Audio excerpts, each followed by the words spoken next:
Nós estamos nesse mês aqui na igreja, domingos à noite, estudando a respeito da Bíblia. Tivemos um estudo já sobre a Bíblia como revelação especial, um segundo estudo sobre a inspiração da Bíblia, e nós vamos hoje à noite falar sobre a história da Bíblia. Como saiu de Deus e chegou na sua mão. É uma história. Só que essa história não está na Bíblia. Ela é sobre a Bíblia. Está bem? Só que a gente corre o risco, como cristãos, de ficar falando sobre a Bíblia e não ler a Bíblia, né? Apesar que o foco nessa noite é a respeito da Bíblia, eu queria começar com um momento espiritual, abrindo a Bíblia e lendo alguma coisa. Então nós vamos abrir a nossa Bíblia agora, eu abro a minha aqui, você abre a sua aí, no capítulo mais longo da Bíblia.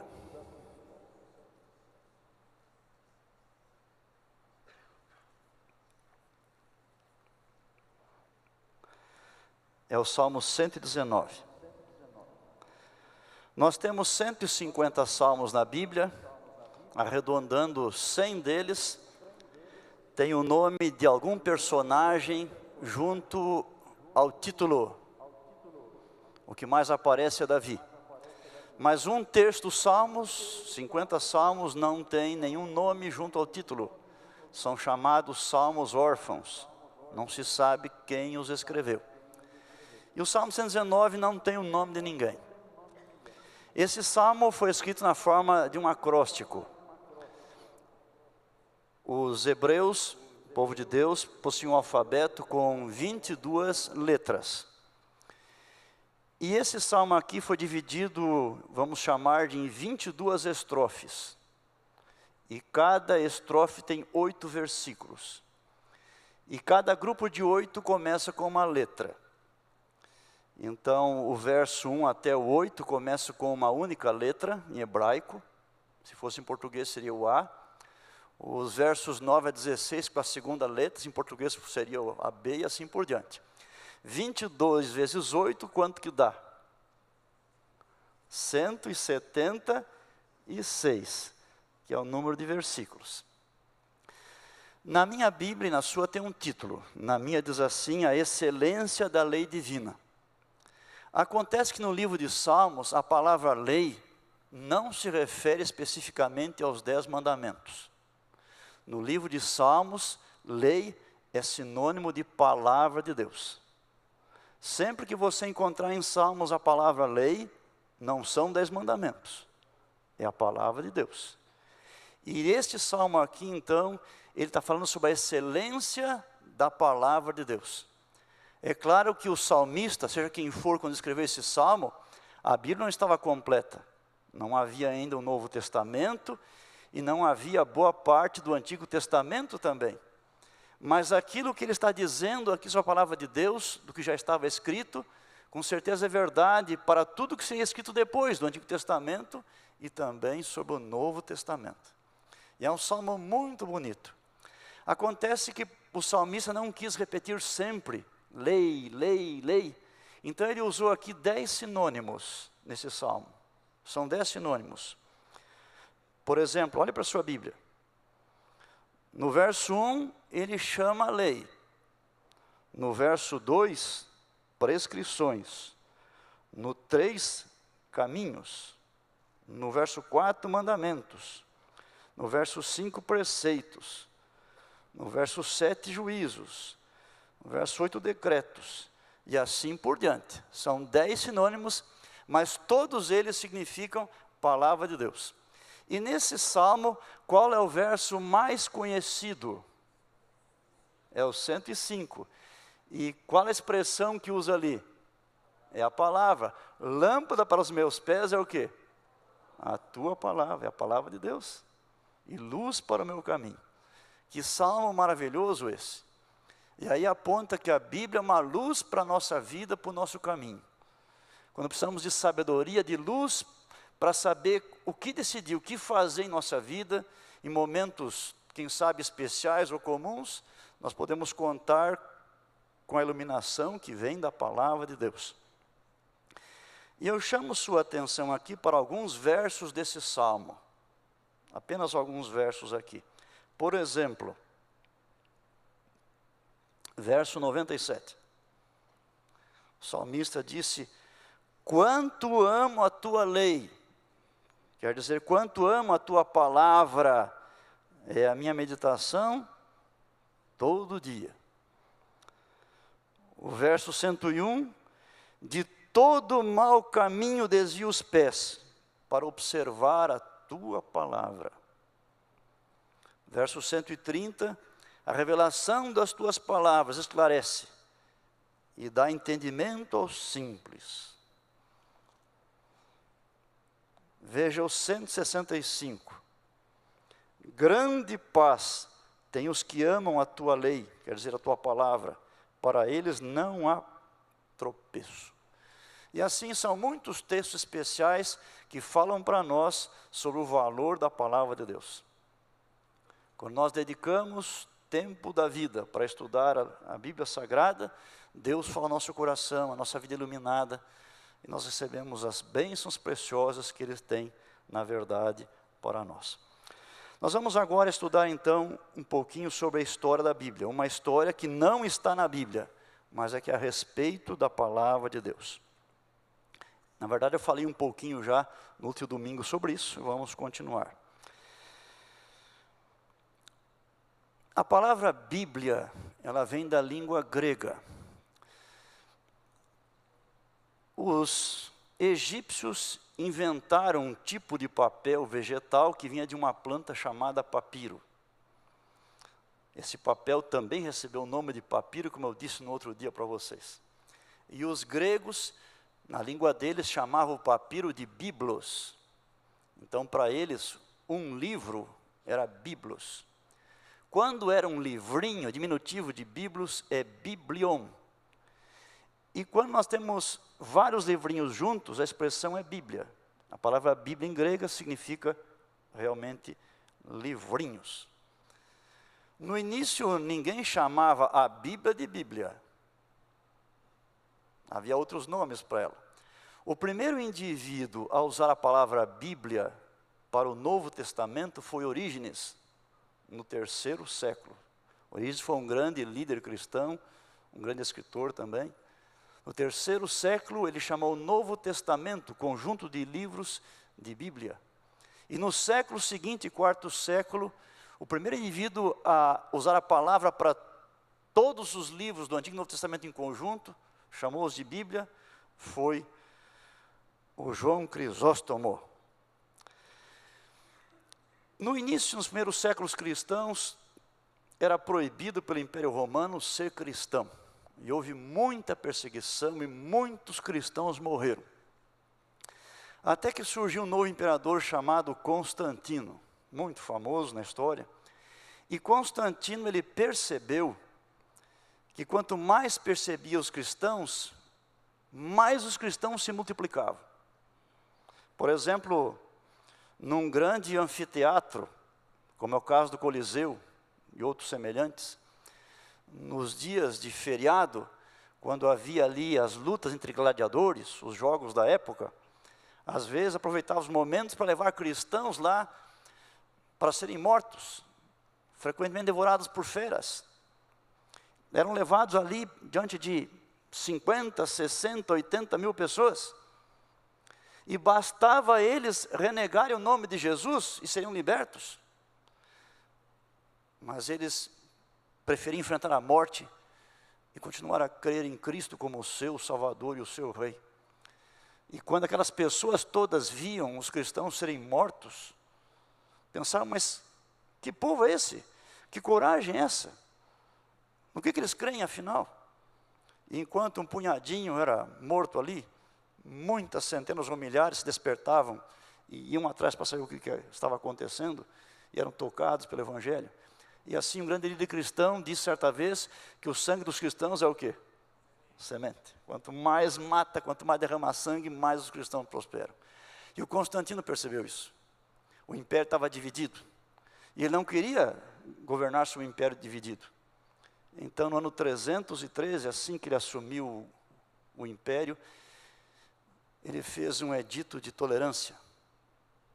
A partir de então, quem quer ser cristão, de fato, pode ser cristão. E a história diz que ele próprio também se tornou cristão.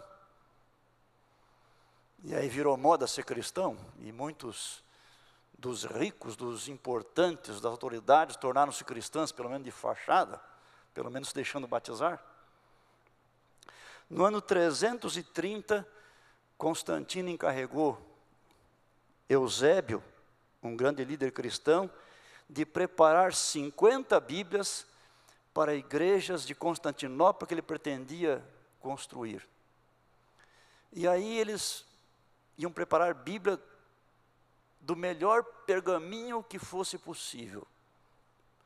E essas 50 Bíblias, tudo indica, foram os primeiros volumes que continham toda a Bíblia Sagrada num volume só. Antes eles estavam separados, os livros separados.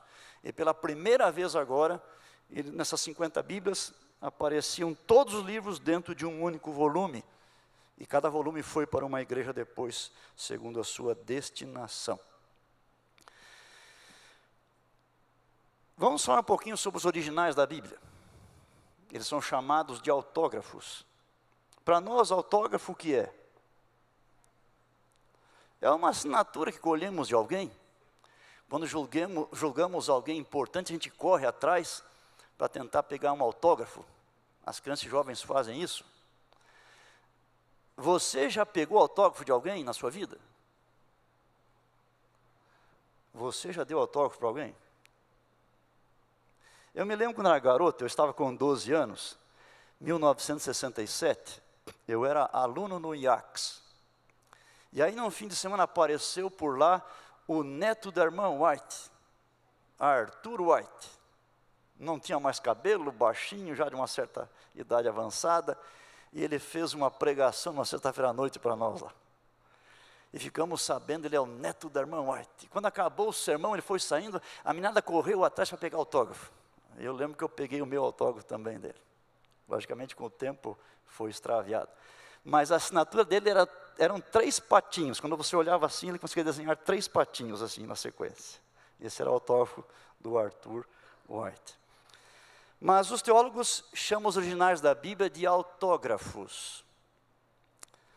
Bem, onde estão os autógrafos?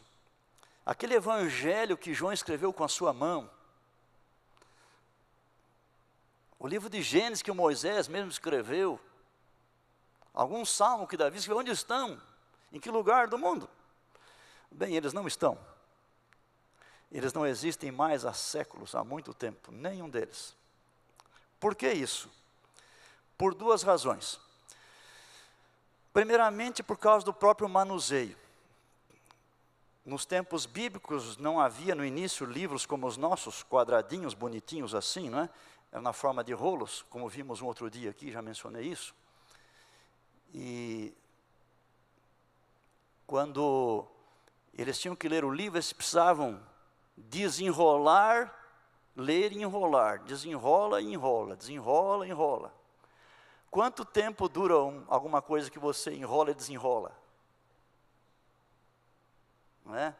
Você vai ter uma ideia melhor. Você tem em algum lugar, na sua casa, no seu quarto, aí no dormitório, você tem uma identidade. Você tem lá, digamos, um documento seu de nascimento, lembra? A certidão de nascimento. Você lembra onde é que está? E qual é o aspecto desse documento hoje? Como é que ele está? Quantos anos que ele tem? Bom, tem a sua idade no máximo, né? Mas como é que ele está? Não está meio apagadinho já? Não tem uns durex lá segurando uns pedaços? Né? Se os livros da Bíblia existissem hoje, os mais novinhos, que são os de João, teriam 1.900 anos. E os mais antigos de Moisés teriam 3.500 anos. E de tanto abrir e fechar e ler, expor ao tempo, à luz, ao calor, logicamente que esse próprio manuseio desgasta os livros. Então, com o tempo, certamente que muitos originais foram deixaram de existir pelo próprio manuseio do povo de Deus. Mas uma outra razão foram as perseguições. Quando os inimigos invadiam Israel, frequentemente matavam pessoas, roubavam o que eles tinham, queimavam o resto. Alguns manuscritos talvez tenham sido destruídos dessa maneira. O Novo Testamento também. Quando os cristãos foram perseguidos, por exemplo, no ano 303, 10 anos antes de Constantino chegar ao poder, o imperador da ocasião, Diocleciano, ele moveu uma grande perseguição contra os cristãos. E ele mandou destruir todas as cristãs e queimar todos os livros cristãos. No ano 303, início do quarto século. E aí muitos livros cristãos foram queimados, inclusive talvez originais, e cópias muito antigas. E essa talvez seja a razão porque nós não temos hoje quase que cópias antes do quarto século da palavra de Deus, por causa dessa perseguição que aconteceu nessa ocasião. Bem, o que nós temos hoje são cópias. As cópias que temos são bastante antigas. Quando o povo de Deus tinha algum livro inspirado por Deus, antes que ele fosse destruído ou que desaparecesse pelo manuseio, eles faziam cópias, algumas cópias. Então, os originais tinham um prazo de validade. Aí vinha a primeira geração de cópias. Mas elas também tinham prazo de validade. Também se desgastavam com o uso. E antes que as primeiras cópias sumissem, fizeram cópias de cópias. Que também um dia desapareceram. E aí vieram cópias das cópias das cópias. Então, as gerações de cópias. O que nós temos hoje, então, não são originais da Bíblia. Nós temos cópias muito antigas, algumas delas. Elas estão em alguns principais museus do mundo, bibliotecas muitíssimo importantes e umas poucas sinagogas também. Elas são guardadas no sistema de refrigeração especial, iluminação especial, enfim, para que possa ser preservada e não se deteriore. Bem, eu precisava dizer para você uma coisa muito importante, que nenhum livro da antiguidade, não importa o assunto, nenhum livro da antiguidade, tem cópias tão perfeitas como a Bíblia tem.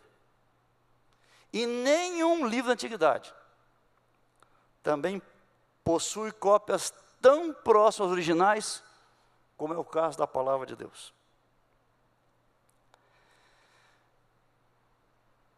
Desde que a palavra de Deus saiu de Deus e chegou na sua mão, ela passou por muita gente. E nós devíamos de vez em quando, quem sabe publicamente, particularmente agradecer a Deus por essas pessoas que não existem mais, mas que deram boa parte de sua vida ou a própria vida para que a Bíblia chegasse em nossas mãos.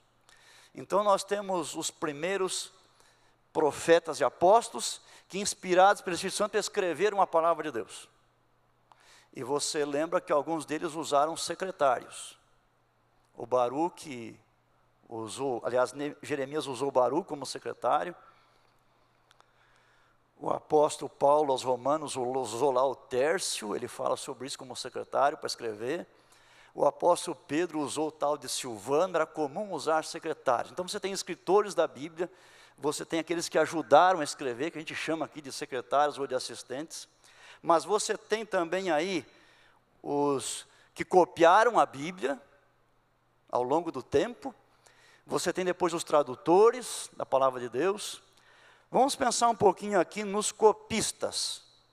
Muita gente dedicou parte da sua vida para copiar a palavra de Deus. Não havia a impressão como há hoje, era tudo feito realmente à mão, era tudo manuscrito. Então era um trabalho muito grande. Agora, nós não temos muita informação sobre os copistas. Nós temos informação bastante sobre um grupo de copistas chamado massoretas. A palavra massoreta quer dizer transmissor. Antes dos massoretas, houve muitos copistas. E depois deles, muitos também. Sabemos pouco sobre esses copistas, mas sobre os maçoretas nós temos aí uma boa informação.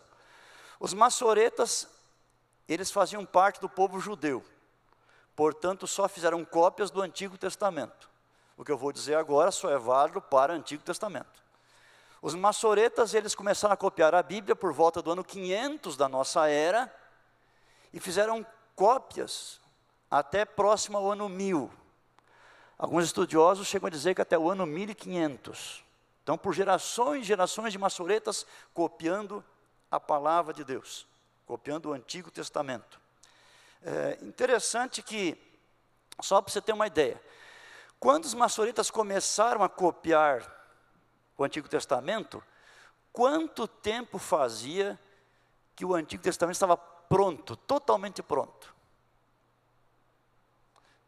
Se eles começaram em 500, depois de Cristo, o Antigo Testamento estava pronto por volta de 425 a.C. 425 mais 500, então não esqueça, quando o maçoreta entrou em ação, fazia 900 e tantos anos, que o Antigo Testamento estava todinho pronto. Os maçoretas, eles eram muito cuidadosos. Eles tinham manuais para fazer cópias, chamavam de maçoras, esses manuais.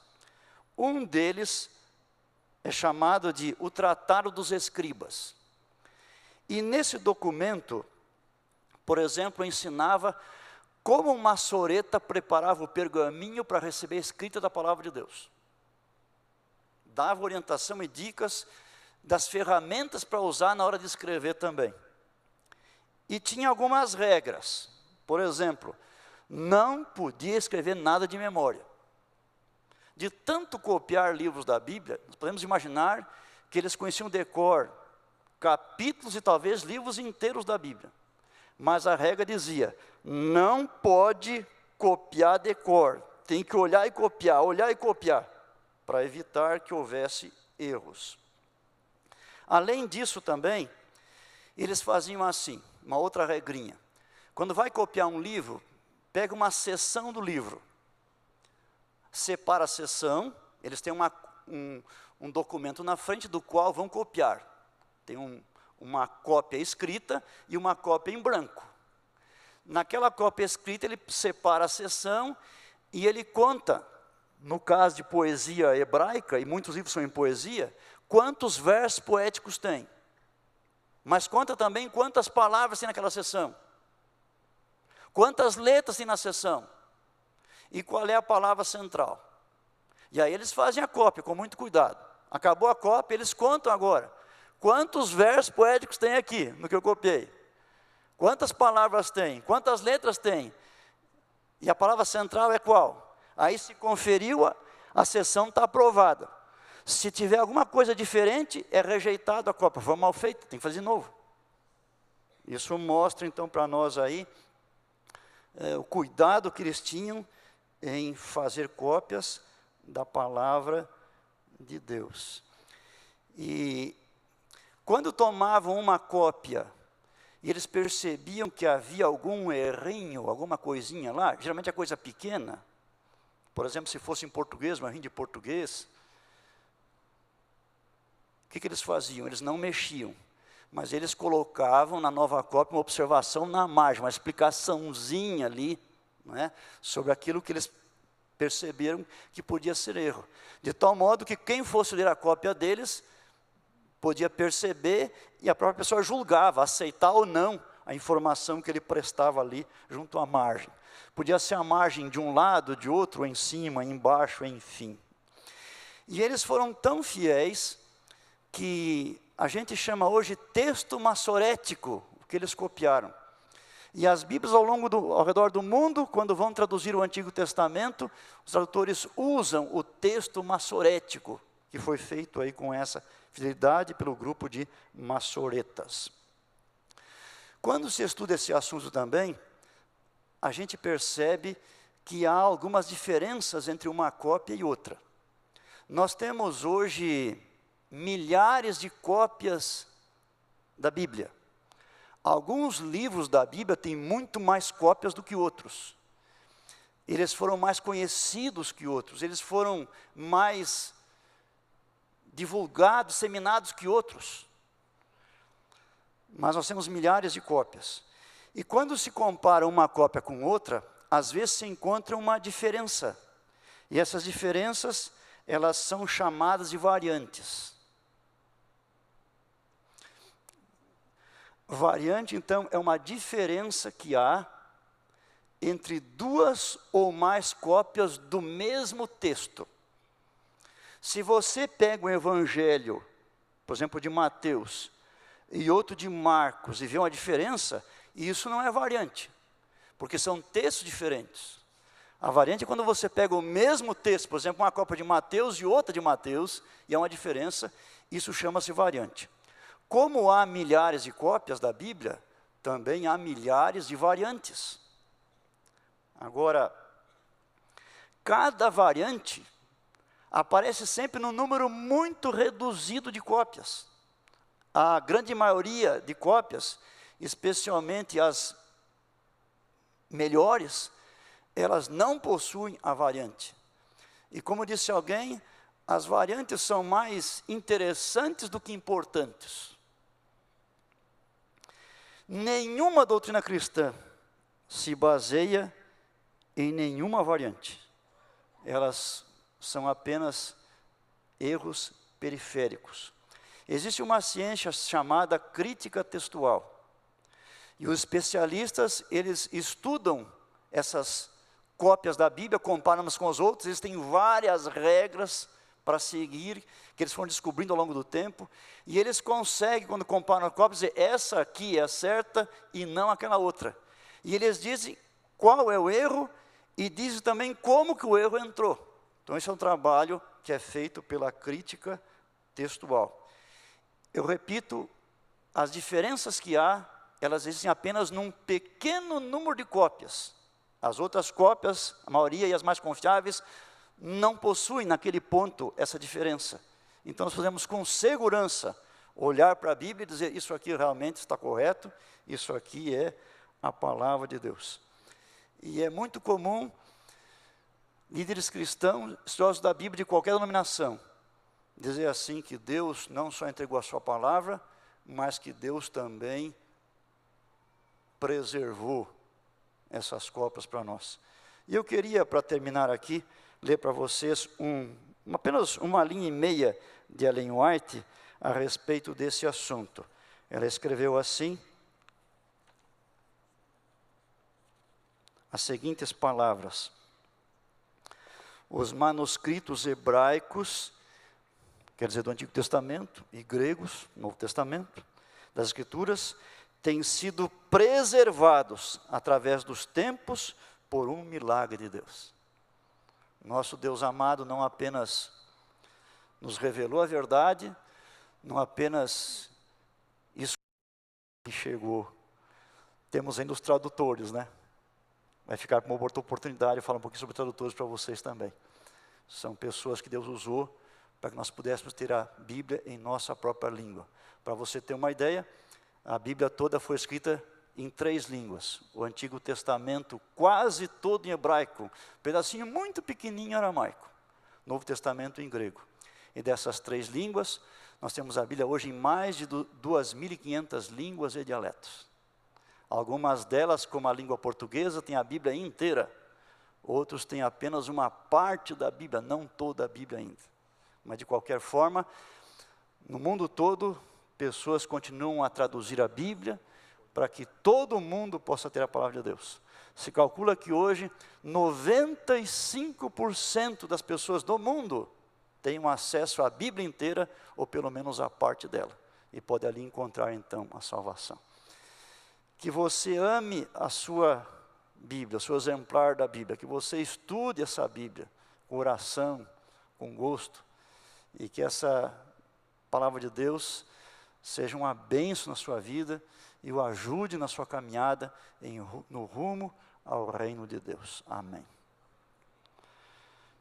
Nós vamos fazer uma oração, e aí vamos assentar, e se houver alguma pergunta, vocês podem fazer, e se eu souber, eu vou responder. Vamos ficar em pé então?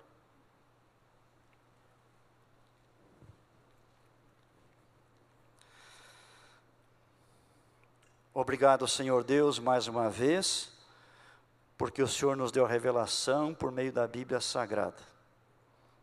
Obrigado por todos aqueles homens que no passado se dedicaram, alguns com muito sacrifício, alguns até arriscando a vida, para que a Bíblia chegasse hoje às nossas mãos. Como o salmista escreveu, quanto amo a tua lei, que assim seja em nosso coração também, que cada um de nós considerado possa dizer, quanto amo, Senhor, a tua palavra, que ela seja viva e eficaz em nossa vida, nos transformando pela ação do Espírito Santo, para sermos mais parecidos com Jesus. Dá-nos teu perdão, tua paz, em nome de Cristo. Amém. Podem se assentar. Nós temos um microfone que vai rodar aqui, então, quem tiver pergunta, levante a mão aí, e nós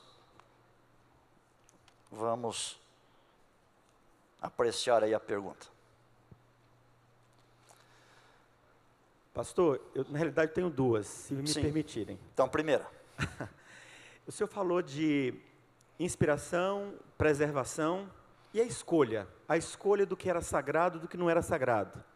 Eu não faço teologia, provavelmente essa pergunta é óbvia para a maioria que está aqui que faz teologia, mas para nós leigos, por exemplo, Esther, não tem a palavra Deus no livro de Esther. Se eu fosse escolher, eu não teria escolhido Esther. A priori, assim, sem pensar, só dando exemplo, né? Não quer dizer que não tenha nada de importante, com certeza, sabemos que Você está dizendo quem escolheu quais os livros colocar na Bíblia? Isso, o que é sagrado, o que não é sagrado, o que é cano, o que não é cano sagrado. Aí é um outro capítulo chamado Formação do Cano. Essa pergunta é a mesma feita na semana passada por um pastor que estava aqui. Mas, de um modo geral, nós não temos muita informação detalhada sobre o Antigo Testamento, o processo. Nós temos mais sobre o Novo Testamento. No Antigo Testamento, o povo judeu aceitou os livros que foram escritos até a época de Malaquias e Neemias, que é por volta do ano 425. Tanto que os apócrifos do Antigo Testamento, eles todos são depois dessa época. Eles foram escritos depois, eles não foram aceitos pelo povo de Deus. Somente escritos até essa época aí. Com relação ao Novo Testamento, alguns concílios cristãos, nos seus votos, declararam quais seriam os livros canônicos aceitos na Bíblia. Só que os concílios não tomaram essa decisão assim arbitrariamente, eles só confirmaram uma prática que havia já ao redor do mundo entre os cristãos. Com o passar do tempo, alguns livros foram aceitos e alguns foram rejeitados.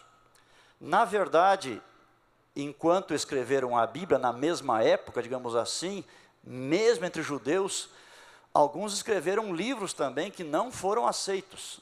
São chamados de apócrifos e também pseudepígrafos. O povo de Deus não aceitou esses livros. No início, eles não tinham muita segurança a respeito de alguns livros. Por exemplo, os evangelhos, quando escritos, foram rapidamente aceitos de um modo geral. Algumas cartas de Paulo também. Mas alguns livros do Novo Testamento demoraram séculos para serem aceitos por todos os cristãos. É o caso da carta de Tiago, da segunda carta de Pedro, por exemplo. Uma explicação provável é que essas cartas não tiveram tanta circulação como os outros livros. Então, nem todos ao redor do mundo conheciam. Demoraram mais tempo para ser conhecidas. Então, elas foram aceitas mais tardiamente. No princípio também, alguns cristãos aceitavam alguns livros como inspirados, livros que não eram inspirados de fato. Nós temos um tal de O Pastor de Hermas, por exemplo, foi um livro famosíssimo, né? Um tal de Didaquê e outros mais aí. Com o tempo e a própria leitura e estudo foram percebendo que eles eram bons, eram instrutivos, mas foram rejeitados como inspirados. Então a própria igreja, pelo uso ao redor do tempo, guiada pelo Espírito Santo, definiu. São esses aqui, não são os outros. O documento mais antigo que existe, que contém uma lista de livros do Novo Testamento, que é exatamente a mesma que nós temos hoje, os mesmos 27 livros, é do ano 367 uma carta de um bispo chamado Atanásio, escrevendo para os seus pastores e suas igrejas. Ele colocou a lista de livros do Novo Testamento que eram inspirados por Deus. E essa lista é exatamente igual aos nossos 27. Ok? Ok. Sobre pontuação, eu ouço entre os Sim. colegas que fazem teologia que a pontuação veio depois. E aí depois? O senhor falou de variante. Existem variantes com respeito à pontuação também? Porque quando o senhor falou de variante, o senhor disse que nenhuma variante influencia em uma doutrina-chave principal que tem importância para o mundo cristão. Porém, pelo que eu me lembre, existe uma doutrina evangélica que não faz parte do nosso grupo de doutrinas sobre a imortalidade da alma, usando um erro de pontuação que está lá naquela conversa que Jesus teve com o ladrão. Ok. Em verdade, te digo hoje, etc. Isso é considerado variante? Essa pontuação veio quando? Não, pontuação não é variante. Quando a Bíblia foi escrita, o material que usavam, especialmente pergaminho, ele era muito caro. Então, para poder caber mais informação em menos pergaminho, o que eles faziam? Eles nem separavam palavras e nem colocavam pontuação. Isso aí praticamente começou a ser feito no 8º século. Veja, a Bíblia estava pronta por volta do ano 100. Só pelo 8º século começaram a colocar a pontuação. Tá bem? O que você falou, você deu um exemplo de um verso que a pontuação pode ser num lugar ou pode ser noutro. Então, você se refere ao que está lá no final do Evangelho de Lucas. Quando Jesus conversou com o ladrão que se arrependeu, Jesus disse assim: em verdade te digo, hoje estarás comigo no paraíso. Então, esse texto, ele não tinha pontuação. Como as pessoas que traduzem a Bíblia para nós, em sua grande maioria, eles creem na imortalidade da alma, nesse caso aí, onde eles colocam a vírgula. Em verdade te digo, vírgula, hoje estarás. Então, se a vírgula fosse aí, estaria dizendo que Jesus, naquela sexta-feira da paixão, estaria no seu reino no céu e o ladrão com ele. Nós, adventistas, não cremos que a vírgula é aí. Nós cremos diferente. Seria assim: em verdade te digo hoje, vírgula, estarás comigo no paraíso. Agora, pelo texto em si, não dá para saber. Mas se você tomar os outros textos da Bíblia sobre esse assunto, eu creio que dá para saber. Porque no outro evangelho,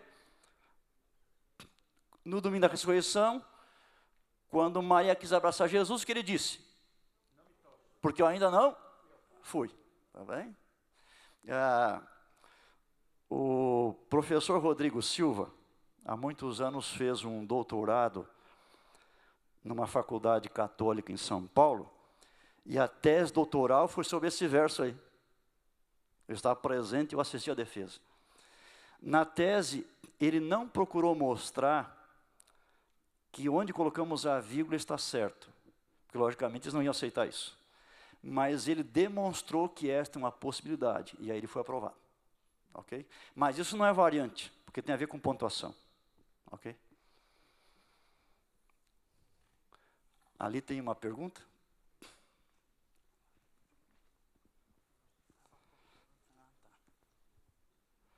Boa noite. Boa noite. Meu nome é Amaral. Eu gostaria de fazer uma pergunta.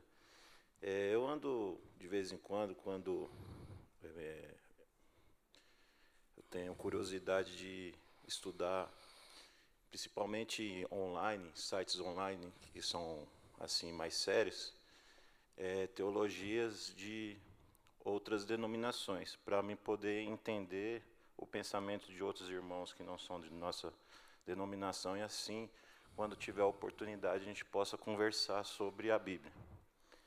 Entre esses estudos, eu li alguma coisa relacionado às Bíblias, no sentido que por exemplo, eu estou com a Bíblia da Sociedade Bíblica Brasileira. Ok. E parece que tem a Bíblia da Sociedade Trinitariana Bíblica Brasileira.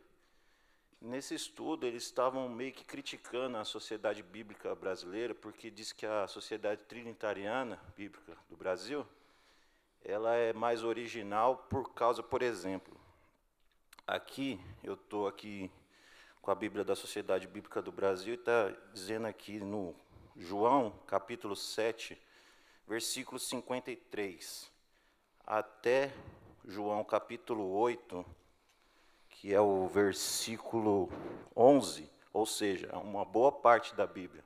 Sim. E isso ocorre em várias partes, também em Lucas também, que essa parte está entre colchetes.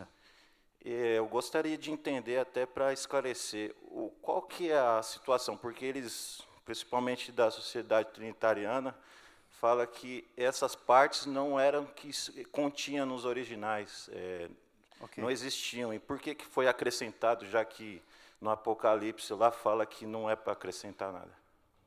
Ok, vamos lá então. Como eu falei para vocês, havia famílias de cópias. Foram feitas muitas, milhares e milhares de cópias. Hoje, a crítica textual consegue perceber em que lugar, ou de que família de cópias, vamos chamar assim, são as cópias mais perfeitas que há.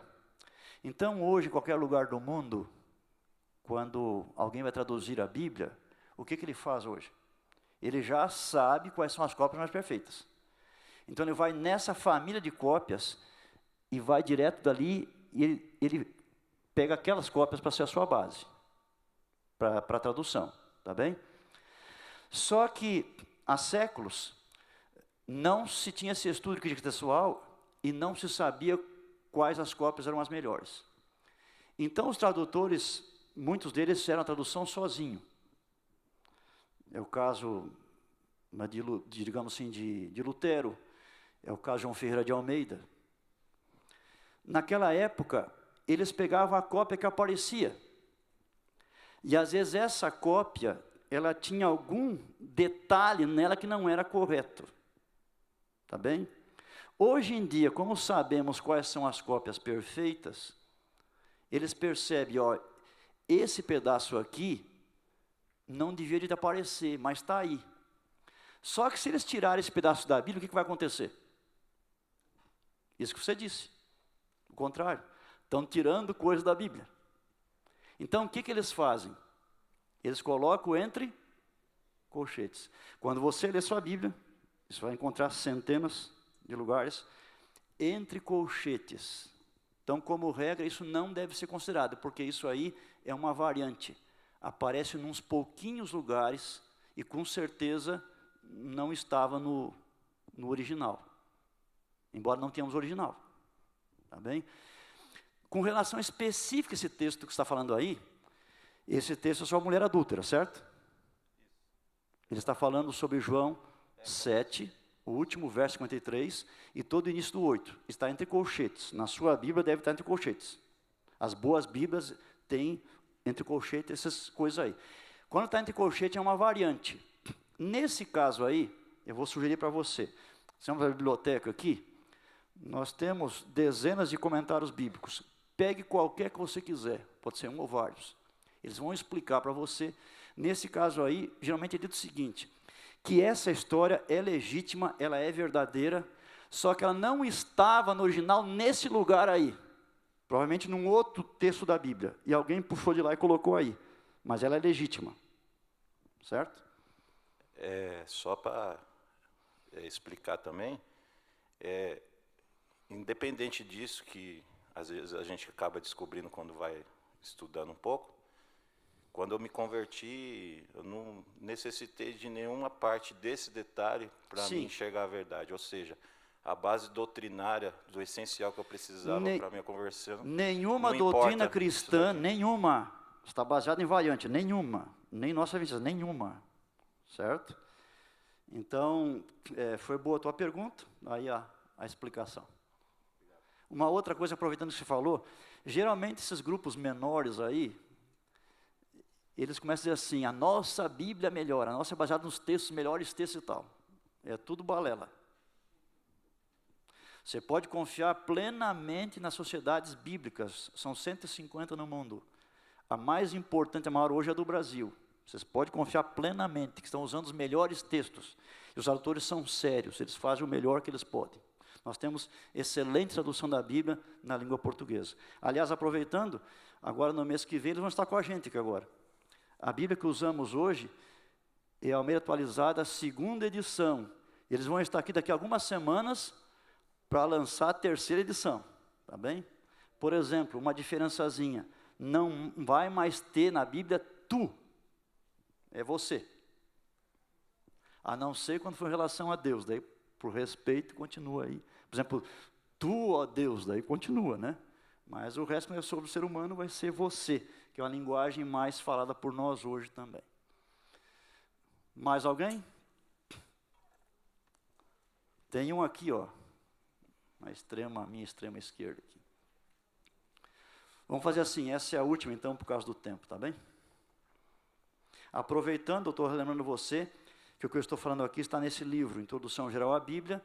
Você tem aqui na livraria da CPB ali à disposição, se um dia você quiser adquirir, ou contar para algum amigo que existe essa informação, está à disposição ali. Pois não. Pastor, sobre esse assunto mesmo aí das variantes, eu até vi uma também que eu aprendi sobre o texto recebido e o texto crítico. Ok. Essa é uma pergunta que eu já queria fazer, para mim poder entender isso melhor. E eu vi num texto de Jesus que ele fala assim, e ser batizado com o batismo com que eu sou batizado. A Sociedade Bíblica Trinitariana coloca esse texto dessa forma. Ok. No Brasil. Sim, são diferentes, mas coisas mínimas. Isso não vai influenciar em nenhuma doutrina específica, né? Pode parecer que um detalhezinho ajude uma lá, mas aquela uma não está baseada só nisso aí, em outras coisas mais. Isso é apenas um detalhezinho. São 2 tipos de textos aí, tá? Então tem um texto que é mais usado do que o outro, mas é uma linguagem e envolveria mais tempo para explicar esse assunto aí do texto receptos, no caso aí, tá bem? Ok, gente, muito obrigado pela atenção, Deus abençoe você, você tem uma semana muito abençoada, domingo que vem temos mais o último estudo aí a respeito da palavra de Deus.